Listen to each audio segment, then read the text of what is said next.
Thank everyone who's participating, and we want to especially thank the Thursday Club for joining us today on this joint meeting. Of course, the first thing we do is an invocation, and we have the invocation down for Dan Chabaldine, but I don't see him on the list. Dan, are you with us? I'm afraid not. So in that case, I'll take over the duties. I'm out. Here I am. Okay. Hey, Dan, if you would go ahead with the invocation, we'd appreciate it. My pleasure. Let us pray. Dear Lord, accept our thanks for this day and all its blessings. We ask that you guide and direct our club, its leaders, and our actions. Grant that each of us may feel our responsibility to Rotary, to our community, to our country, and indeed to countries and other people. Bless our fellowship today in your service. Amen. Amen. Amen. Thank you very much. I appreciate that. And Dave, can you bring up the flag, please?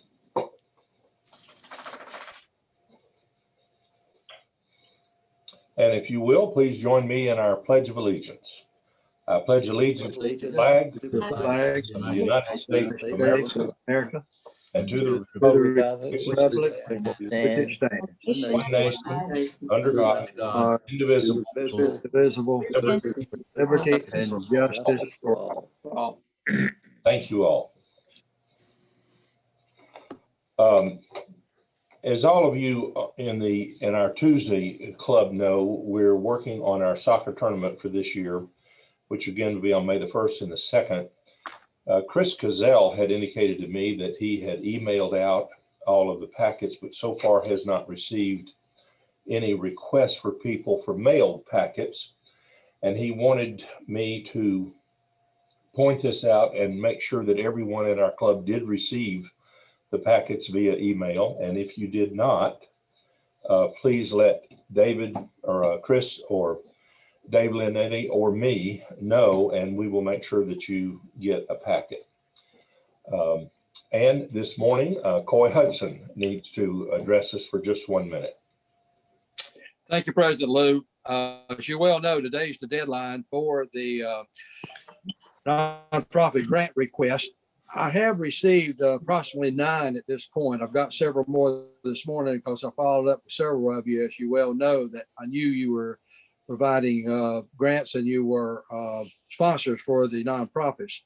So if you have if you are a sponsor for a nonprofit and you have not heard from me, and I've contacted all of you who have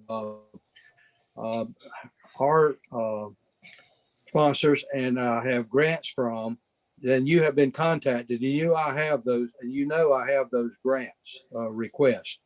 But if you are a sponsor and you have not heard from me, then follow up with your nonprofit this afternoon because they're due today, and see if they're going to make an application.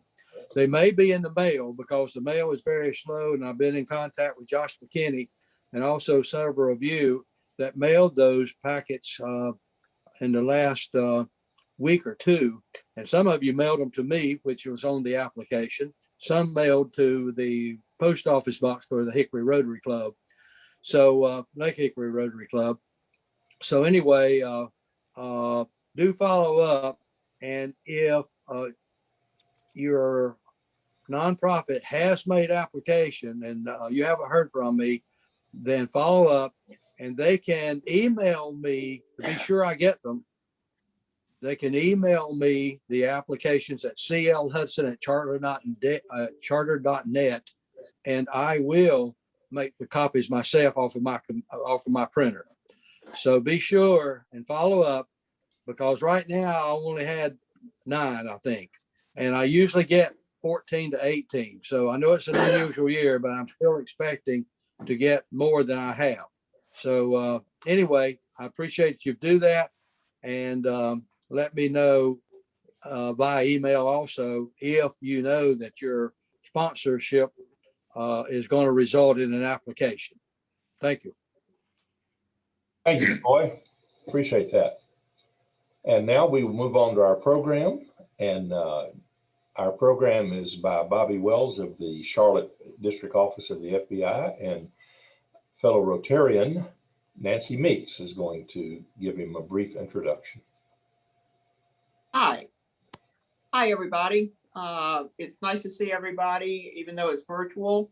And I hope that you will join me in giving a warm virtual welcome to our program today. It is Special Agent in Charge, Robert Wells, and he is new to North Carolina. He works out of the Charlotte office. But Bobby has a lot of experience he brings to the office, and he's going to tell us a little bit about himself and the FBI and the state of affairs today. So thank you so much for being here, Bobby, and welcome to Rotary.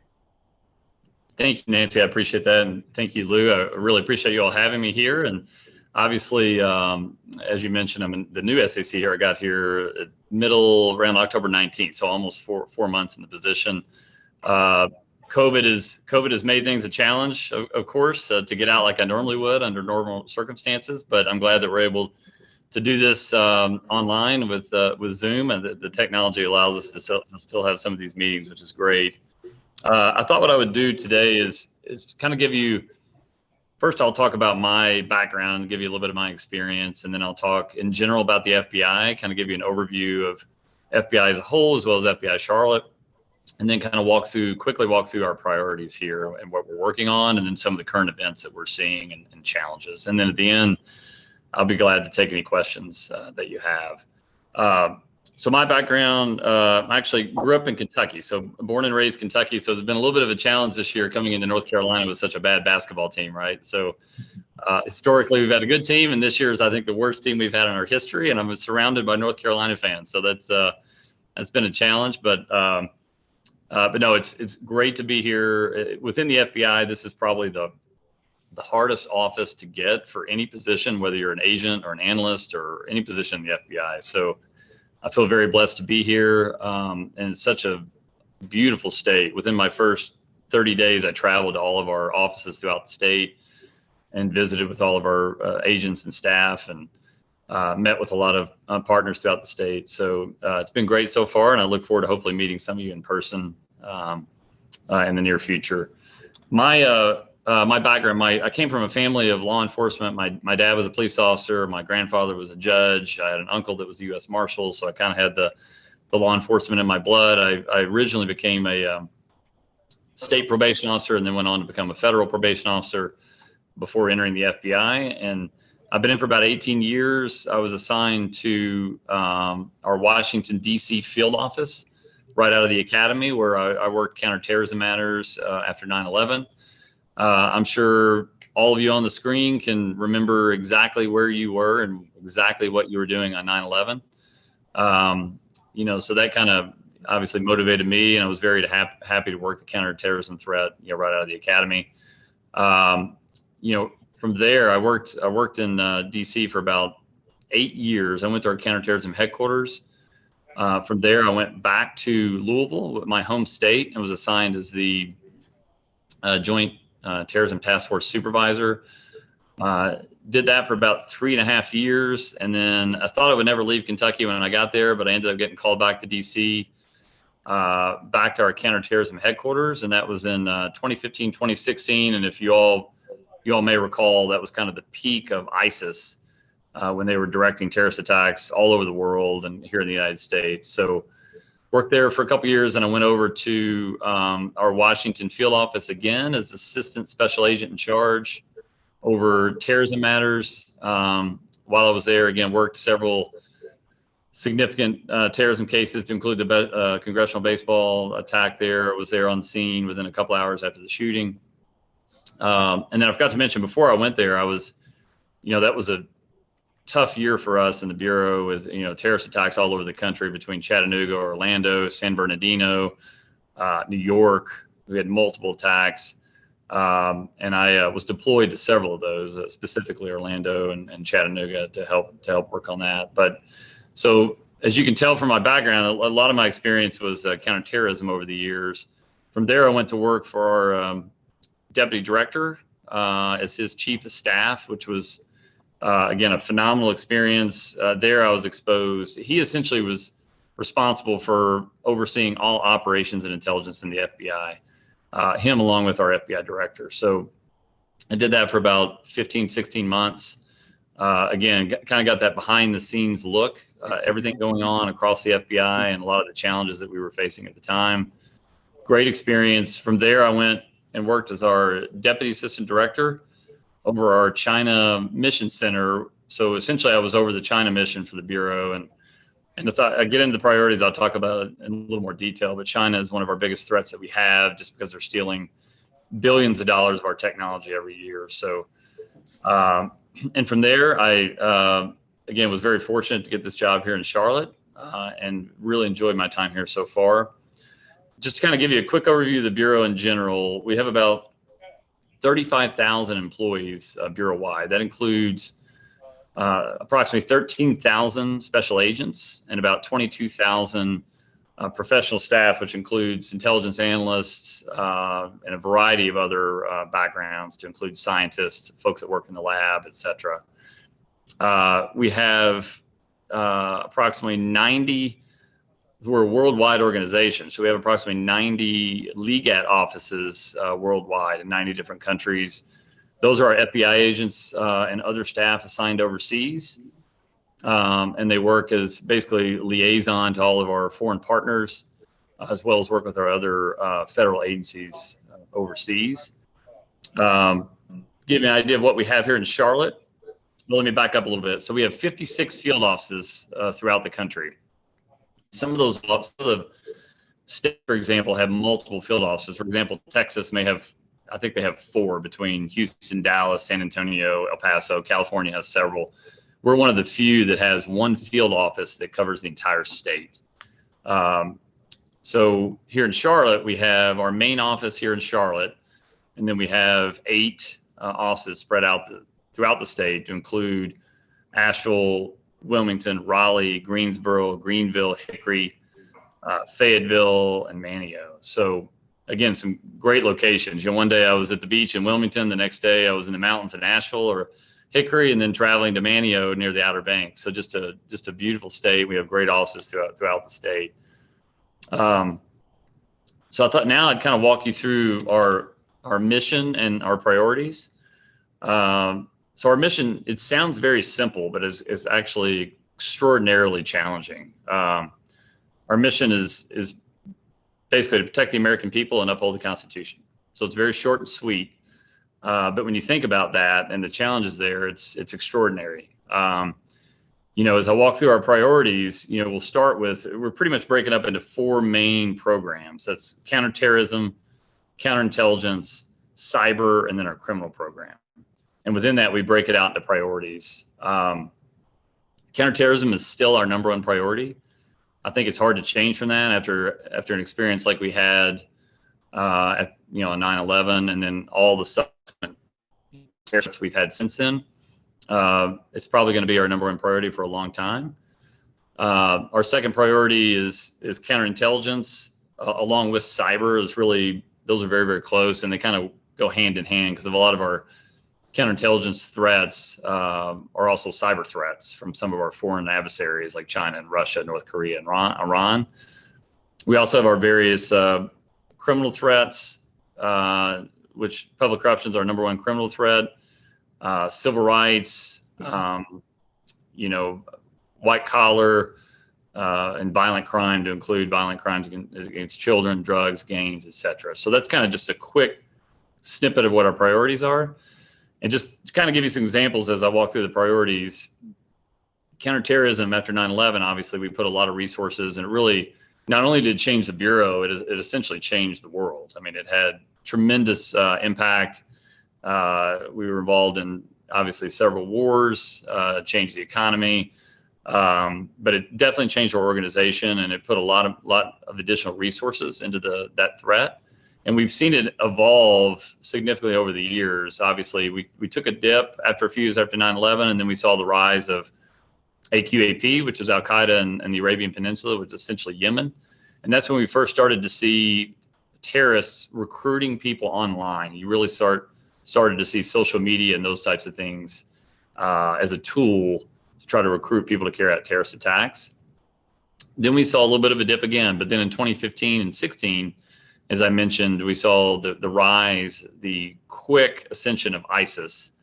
And that's when we really saw the terrorism threat take off, with ISIS trying to use social media to recruit individuals in the United States to carry out terrorist attacks. And you all may recall, we actually had an example here in the Charlotte division in Morgantown, North Carolina, a subject named Justin Sullivan. He was actually recruited, was in contact. He was actually contacted on Facebook by an ISIS member. They began talking, and he directed him basically to carry out a terrorist attack in the United States. He was going to attack a nightclub.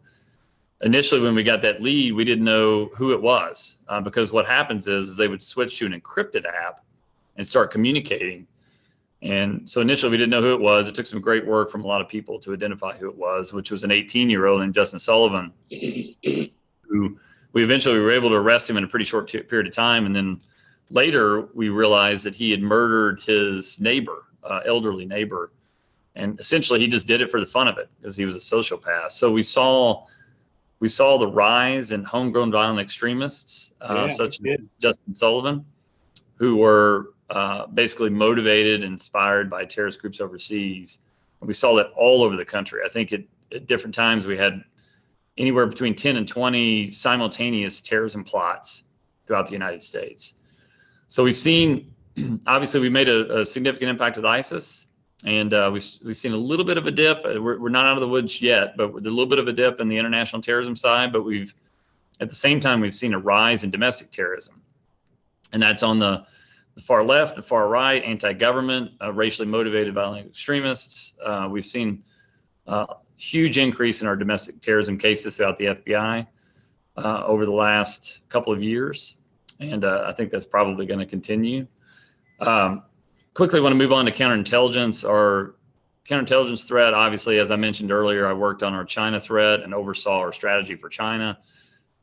Very, very concerning for us. And I put that threat right up there with counterterrorism. And I say that because China's #1 goal is to take over as a world superpower. And they want to do that by taking over economically, but also militarily. And they're doing that by stealing all of our technology. So you'll see a lot of, what China has. You can tell they've stolen it. A lot of their fighter jets and things like that look just like ours. And there's a reason for that, because they spend a lot of their time focused on stealing our technology. And this is the Chinese Communist Party. So we're working very hard to combat that with all of our partners, not just here in the United States, but also overseas, because we're seeing that in many other countries as well. And then we also see the traditional threats from Russia, obviously Iran, North Korea, significant counterintelligence threats. Here in North Carolina, for example, we have many universities with research institutions, a lot of Chinese students throughout the country, but also here in North Carolina. And again, we're very careful to say that we're not against that. I think it's very important for international students from China to come into the United States and study and learn and do research together. We're mainly focused on individuals who are trying to steal our technology, which is, again, a small percentage. I think we have several 100,000 students here in the U.S. And it's actually a fairly small percentage who we have arrested for stealing our technology. And then moving on to the cyber threat, again, significant threat. It's very similar, kind of aligned with our counterintelligence threat. We see a lot of cyber actors from the big four that I mentioned: China, Russia, North Korea, Iran, trying to hack into our government databases, private sector, to steal our technology. And you may have seen recently, we had a big cyber hack related to Russia, the SolarWinds hack, which we're still trying to assess the damage that was done there. But again, huge threat for us. And really, cyber for the FBI, it stretches across all of our programs. You see it in counterterrorism, counterintelligence, crimes against children. So cyber is a huge issue for us and a very, very high priority. You may have recently seen we had a case. It was called Emotet. Basically, it's a malware. We sent some agents from North Carolina over to the Ukraine. We worked with multiple foreign governments to basically take down servers, these Emotet servers that infected over 1 million computers throughout the world. And that was a case right here in Charlotte. So shows you kind of what we're working on here that impacts, threats worldwide.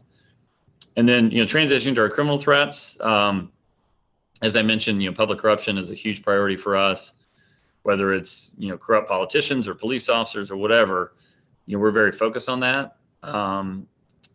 Civil rights, hate crimes. And again, we see a lot of hate crimes that are kind of, a little bit of overlap with domestic terrorism sometimes. So we're obviously focused on that. Our white collar efforts with financial fraud, those types of cases, and then violent crime. You may have seen recently, tragically, we lost 2 of our agents in Miami. They were working on crimes against children cases, and they were actually out serving a search warrant against a child predator. And we have multiple people here in this office focused on trying to protect our children here in North Carolina, but also it goes across borders to other states. I mean, we have people doing some things online and that have a national impact on, protecting our children. So that's just kind of I know it's really quick, but I just wanted to give you a short overview of sort of how we're structured and, what our priorities and our, mission is. I think we have a lot of challenges. As I mentioned, the social media challenge. The other challenge that I'll mention is we call it lawful access. You may remember San Bernardino a few years ago when that attack happened. The terrorist had an Apple phone, and we could not break into the phone initially, and it took us several months to do so. And we got in kind of a legal back and forth with Apple. But that is a huge challenge, not just for the FBI, but also all of our partners throughout the country. Really, every department, whether it's federal, state, or local, deals with that issue where we may have a child predator or even a murderer, a terrorist, where we cannot get into their phone due to encryption. So it's a big challenge for us. Obviously, we work very closely with our partners. We have Joint Terrorism Task Force here. We have our Safe Streets Task Force, which is focused on gangs, crimes against children task forces, and we all work together to try to stop a lot of the threats that I just mentioned. But again, that's one of our bigger challenges as far as technology with social media and with some of these devices that we're trying to crack into. You may be wondering, obviously recent events that we've that's been all over the news, obviously, is the Capitol. We're very, very focused on that. The January 6th, the folks that entered the Capitol, the FBI, I think we've arrested well over 100 so far. We've actually arrested some here in North Carolina, 2 so far, and I think there will be more of individuals that entered the Capitol, being charged with a variety of offenses to include conspiracy to simply just trespassing onto the Capitol. I've heard a little bit of criticism here and there. Why wasn't the FBI focused more on some of the issues that happened over the summer, some of the riots that led to violence? And we were focused on that when it came to destruction of federal property. Really, it comes down to a jurisdiction issue. All the cases of individuals who entered the Capitol, that's a violation of federal law. So anybody who entered that Capitol, we are focused on locating and arresting them. When it came to a lot of stuff that happened this summer, that's more of a local jurisdiction. Obviously, we did investigate and arrest individuals throughout the country who engaged in damage or destruction of federal property. But otherwise, it was a state jurisdiction issue.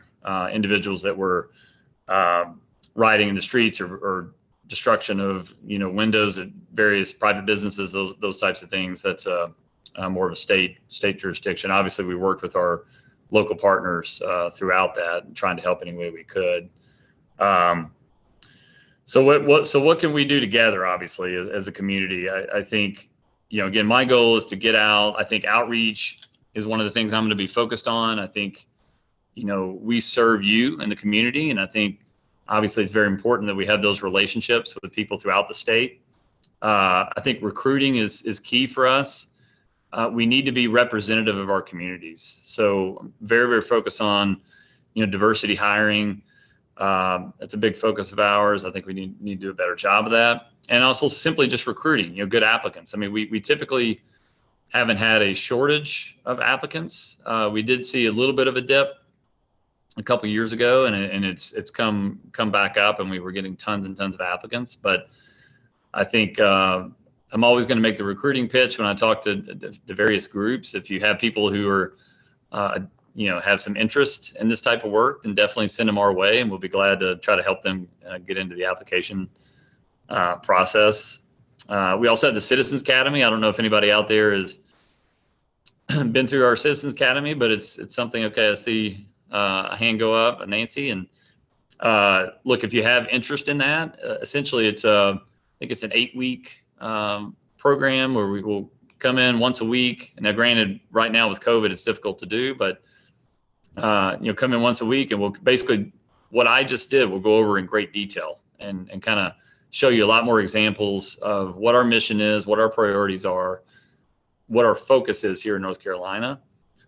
We also take you out to the range and let you shoot all the weapons we have. I think even including our old Tommy gun that we used many, many years ago. So, I think it's important. I'm hoping that once COVID, once we get through this, we can open up another Citizens Academy soon. I mean, we're ready to get things back to normal. So if anybody has interest in that, I love this job. I've always, every position I've had in the FBI, I've really, really enjoyed it. We've taken a lot of criticism over the last few years. And again, some of it deservedly so. Definitely mistakes that were made in the FBI. And as we have, throughout history, there's been mistakes made. Again, some of it, not deserved, but I think the ones that we did deserve criticism for, we're trying to obviously correct any mistakes that were made. And what I always say when I hear some of that criticism is what I pay attention to are the thousands and thousands of employees that we have throughout the FBI every day, trying to protect children, trying to stop terrorist attacks, trying to stop cyber hacks, trying to protect our critical infrastructure against counterintelligence adversaries. That's happening all over the FBI, all over the world, every single day.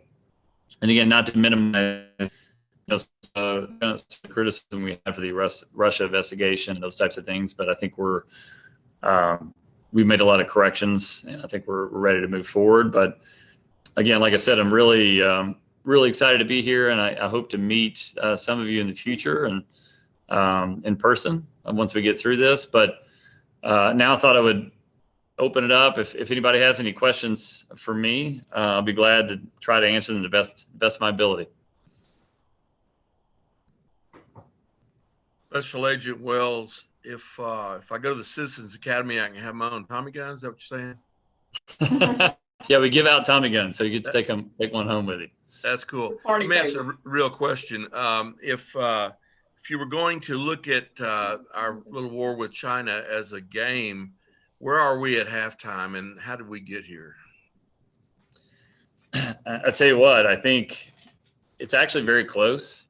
For me, that the 15, 16 months I worked the China threat at headquarters was very eye-opening to me. It was very disturbing to see kind of where they've come. And I think militarily, they're very close. I think if you look at especially in the Pacific, they have, more fighter jets, they have more warships.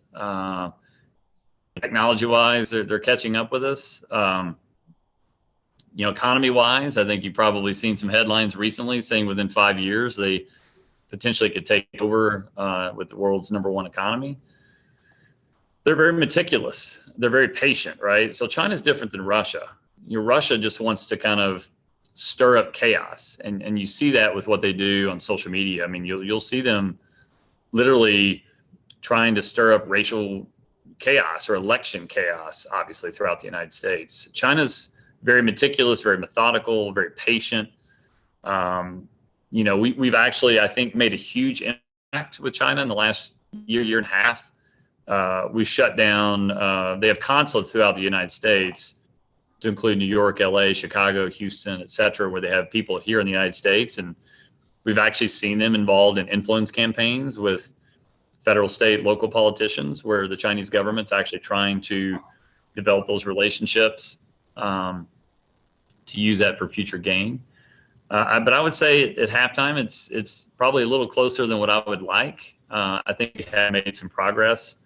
We have a long way to go. We can't, let our foot off the gas on kind of the aggressive action that we've been taking. You may have seen that we've arrested multiple Chinese nationals, and actually it's not just Chinese nationals. They're using what's called talent plans, where they recruit people at universities. It could be any ethnicity. For example, we saw an individual named Charles Lieber, who is a Harvard chemistry professor, head of their chemistry department, that was the member of a talent plan where the Chinese government was paying him $50,000 a month to send research back to China.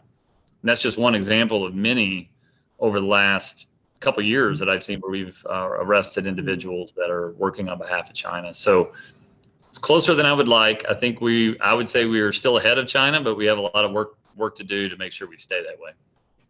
Thank you.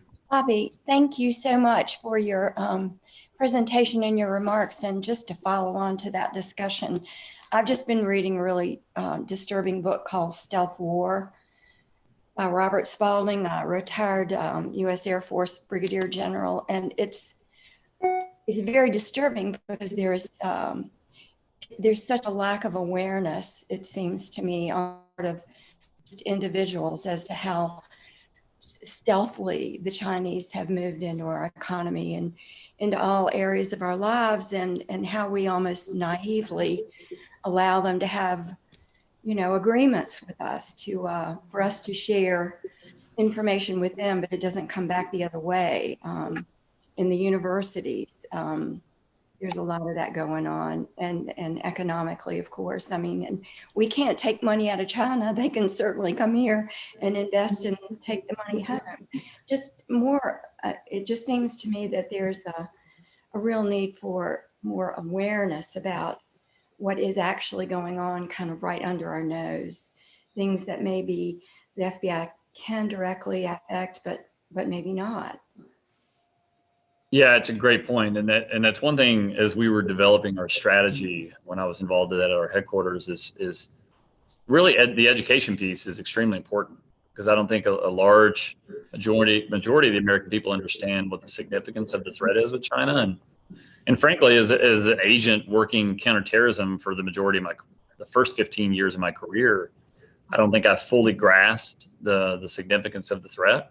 But I think we're slowly chipping away at that. I think you did see more of an effort from the FBI. Obviously, if you look at our Twitter account, and anytime that we are, for example, Charles Lieber, who we arrested in Harvard, we're definitely going to push that out, because that's part of our efforts to try to make sure that we educate our citizens on the threat from the Communist Party there. And again, it's a challenge for us because we don't play by the same rules.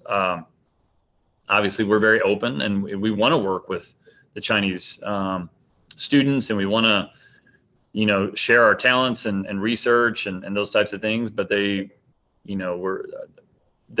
different, with their society. Like, for example, we allow a lot of their media folks here in the United States, whereas they limit the amount of people we have over there. And it's just different. But I think you're right. It's the education piece. And I think it's important to really, we as a government, as the FBI and bigger government, need to try to educate our folks on what the threat really is. But you make a great point there.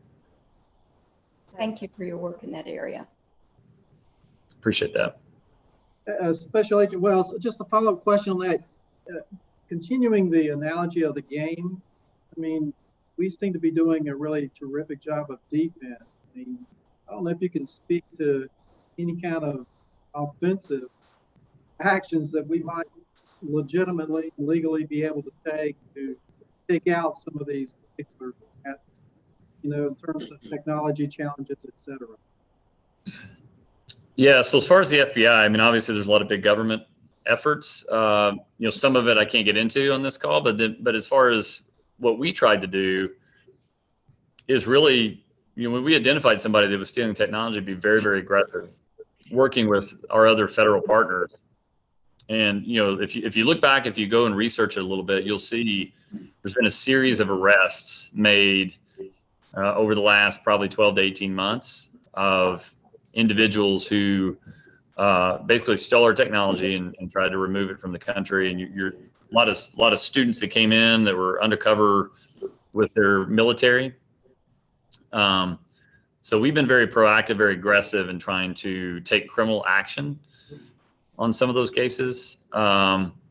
Then you've also seen some big U.S. government policies, for example, restricting visas on individuals who are affiliated with Chinese military universities, right? So the White House, probably about a year ago, restricted some of those visas. So if people were coming in and they had ties to the military, it's a little bit harder for China to get them in. And again, like I said, we want Chinese students here in the U.S. I mean, we definitely don't want to say they shouldn't be at our universities, and because I think it's good for us to have those relationships. But again, we're trying to work very hard to identify those who are actually stealing our technology and taking that back to China. Because not only do they steal it, and it's billions of dollars, they take it back, the research back to China, they create their own company, and then they compete against us, right? So it's like hitting us twice.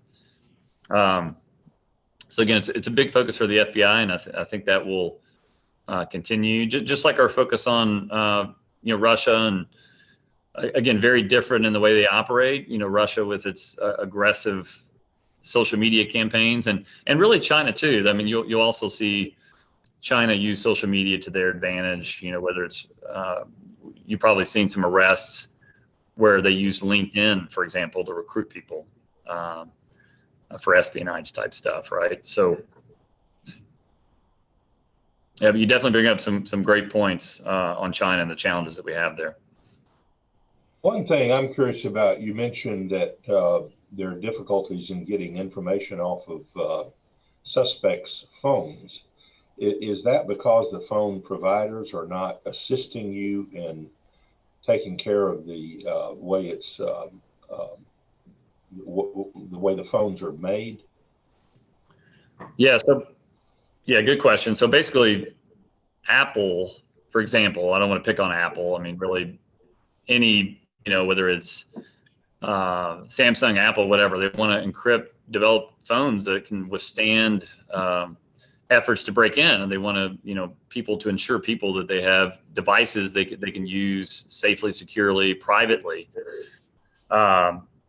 But some of the encryption that's been developed is so complex and difficult to break that, for example, the San Bernardino attack, we had his phone, we knew he killed multiple people, but we went to Apple and we were trying to break into the encryption, and they would not give us the ability to do that, right? And I don't want to seem like I'm picking on Apple, because they do help us in a lot of areas. They're very cooperative, and when it comes to some of the encryption efforts, it's been very difficult for us to get into. So I know that's something that we're very focused on at higher levels, working with other agencies, working with Congress, trying to find a solution, and really working with the companies. So I think the companies would probably rather do it quietly than it becomes some type of legislation at some point. But I mean, think about it. We have the ability to get a search warrant, go into somebody's residence, search through all of their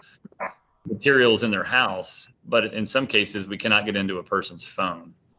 And it's, again, if the password protected Apple phone or whatever phone, sometimes it's very difficult to break into. I understand. Thank you. Special Agent Wells, this is Jeff Klein. In looking at the events of January 6th, was this foreseen by law enforcement, or could this have been foreseen using social media and other platforms? Yeah, I think I would encourage you. I actually just read last week, I think it was their chief of police that stepped down with Capitol Police. And there's also been some other testimony talking about, some of the failures that happened there. And I think they're looking into that. I know that and I don't have the reports all in front of me, but I know there was some intelligence that we shared, some indications that we got leading up to it. There was some chatter out there. I just don't think people really anticipated that there were going to be efforts to actually break into the Capitol, right?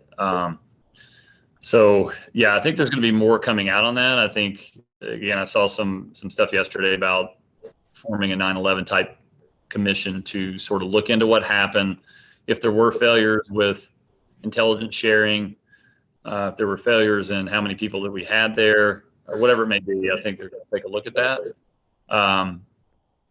But I mean, I do know, like any other, I spent a lot of time in DC, and I have a lot of those planning meetings every year for various inaugurations or whatever it may be. And I know that there's great relationships across the board with all the agencies there, and information sharing, daily meetings, et cetera.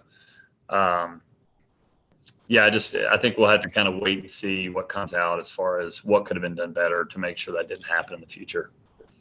Thank you, sir. Bobby, a lot of your remarks, introductory remarks, and up until you talked about China, was directed at children, your efforts on children. Can you elaborate a little bit? What do you deal with? What are your challenges as far as protecting children, and what are the threats against children? Yeah, I couldn't hear you very well, but I think you were talking about crimes against children.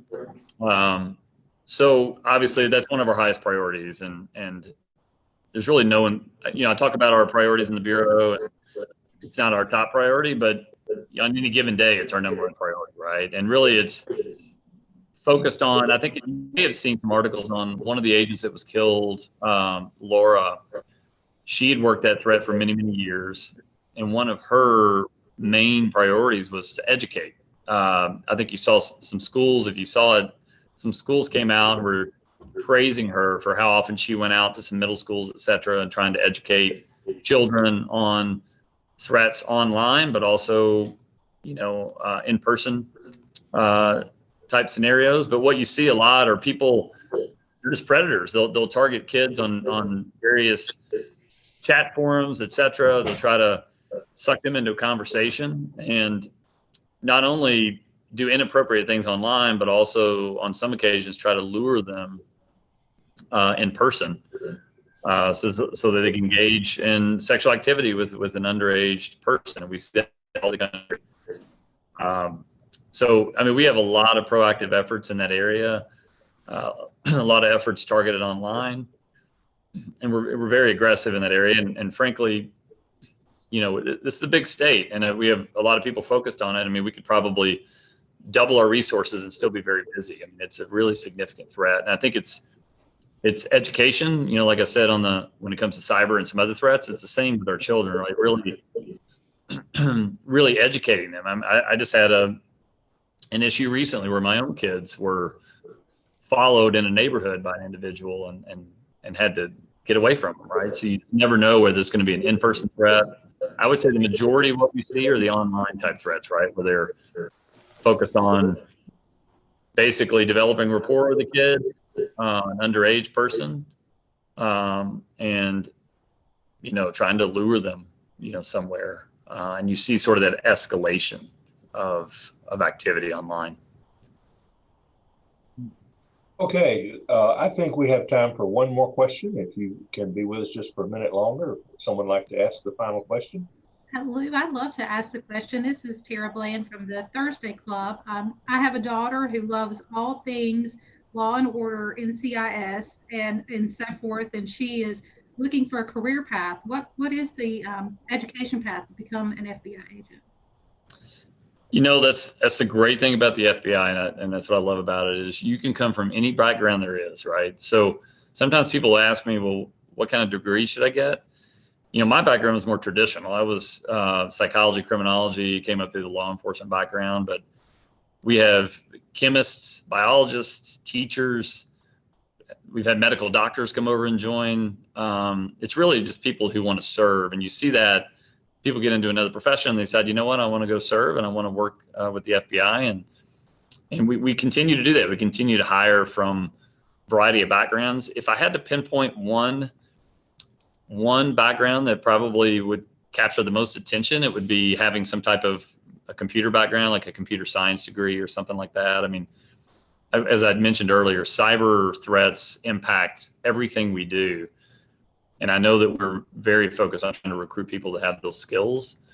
But again, I would just encourage encourage her. If she has interest, somebody here would be glad to talk to her and can kind of help guide in that way. And we have intern programs and those types of things.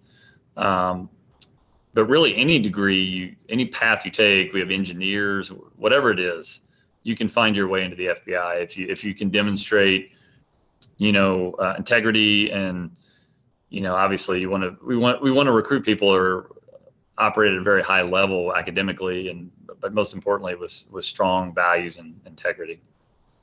Thank you. I appreciate that help. Mr. Wells, this is Lou Wetmore again. I want to thank you for joining us today, and we really appreciate you sharing that information with us. And at the same time, we want to sincerely thank you for your service. We know it's probably not the easiest job in the world on many fronts, but you seem to be doing very well with it, and we're happy to have you there, and it makes us all feel better. Is there anyone else? Do we have any other announcements for the good of the club? Okay, next meeting, we will feature an update on the City Greenway by Yadi Fox, presented by Bruce Meisner. Our invocation will be by Ernie Sills. And if all of you will, please join me with the four-way test. Of the things we think, say, or do, is it the truth? Is it fair to all concerned? Will it make good and better friendships? Will it be beneficial to all concerned? Thank all of you for joining us. Thank you, Thursday Club, for joining us today, and we look forward to seeing you next month at another joint meeting. Thank you, Bobby and Nancy. That was good. Thank you, Nancy and Lou. I appreciate the invite. Okay. Very good program. Very nice.